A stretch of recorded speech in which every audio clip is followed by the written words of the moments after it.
Ya tenemos el volumen inicial de las piedras. Habéis visto que hemos creado dos capas nuevas para pintar la sombra suave y la luz suave de las piedras pequeñas.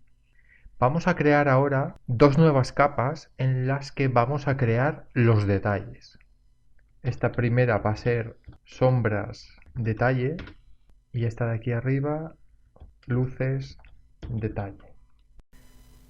Luces detalle irá en modo trama y sombras en modo multiplicar.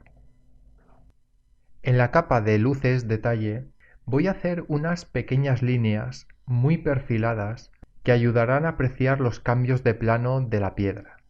Además dibujaremos alguna línea aleatoria solamente para aumentar la complejidad de la información de las piedras.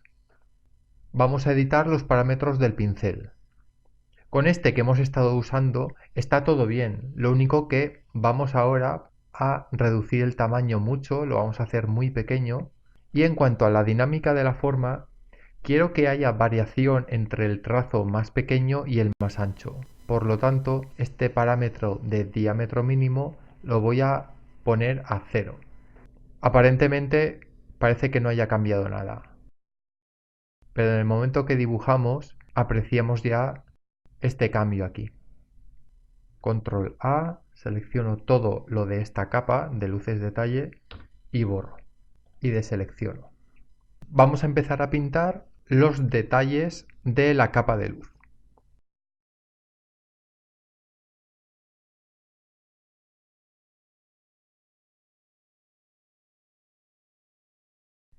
Trazando estas líneas finas, bordeando más o menos esos cambios de plano, el cambio de plano ahora se aprecia de forma mucho más evidente. Esto mismo ocurre en la realidad. En los bordes de los objetos donde hay un cambio de plano muy marcado, cuando la luz incide sobre ese borde, se aprecia esas líneas blancas de luz. Pues de esto mismo se trata esta parte del trabajo. Remarcar con estas líneas suaves los cambios de plano más evidentes.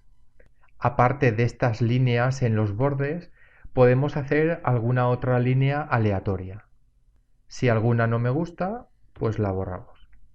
Estas líneas ayudan también a añadir detalle. Las líneas blancas de luz también las podemos poner junto a los bordes de la sombra, puesto que aquí también se refleja un cambio de plano.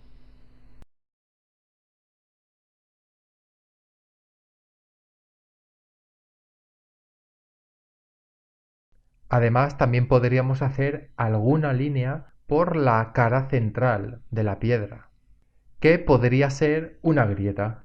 Esta grieta la detallaremos mejor cuando pintemos en la capa de sombras detalle. Lo que sí que podemos hacer en este caso para trazar esa grieta es apoyarnos en la información que tenemos de las piedras, que está en las capas inferiores. Por ejemplo, me voy a apoyar en esta información que veo por aquí para trazar una línea como esta. Y ya la detallaré mejor cuando pintemos las sombras detalle. Si bien tenemos que ser un poco cuidadosos a la hora de decidir dónde pintamos estos trazos, a la hora de pintarlos conviene relajarse y no ser estrictos para hacer trazos milimétricos sin salirse de los bordes, de los cambios de plano. Recordad que no estamos pintando piedras realistas, estamos haciendo un estilo desenfadado, tipo cartoon. Así que tirad líneas, cambiad la presión a la hora de hacer los trazos, haced trazos al azar, probad cosas. Si alguna de estas líneas no nos gustan, con la goma las borramos total o parcialmente. En muchas veces quedará bien no trazar una línea perfecta, totalmente delimitada y continua, sino trazar alguna línea, dejar algún espacio sin marcar, apretar más en alguna zona, menos en otra. Estas líneas aumentan el detalle de las piedras. La verdad es que estas texturas que estamos creando van a quedar muy detalladas. De hecho, hay muchas texturas hand painted que son mucho más sencillas que estas. Apenas están compuestas por un color plano y algunos cambios de valores para resaltar luces y sombras y poco más. Las líneas que estamos trazando no tienen por qué estar al 100% de opacidad. Siempre tenemos la opción de reducir la opacidad de la capa. Por ahora trabajaremos con la opacidad al 100% y si acaso editaremos la opacidad de la capa al final. Seguimos resaltando los cambios de plano y haciendo algunas otras líneas aleatorias. En este punto voy a pasar a la capa de sombras detalle y vamos a perfilar ya la grieta.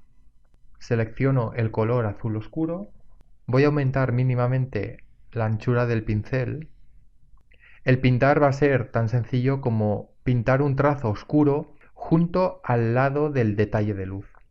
Es importante que pintemos en el lado correcto, pensando siempre desde dónde proviene la luz, que era desde arriba a la izquierda, para crear correctamente el efecto de la grieta.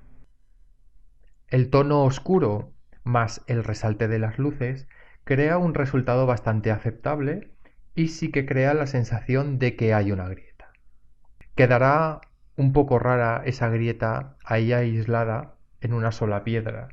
Si la pintamos muy evidente, tal vez a la hora de repetir la textura siempre veamos la repetición de esa grieta y entonces habremos echado a perder el concepto de textura tailable.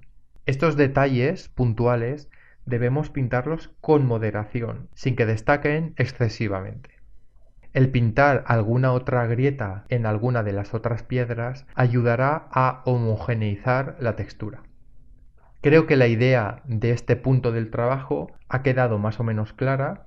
Ahora se trata de continuar pintando todos estos detalles de luces y sombras. Y ya en el siguiente vídeo haremos los retoques finales.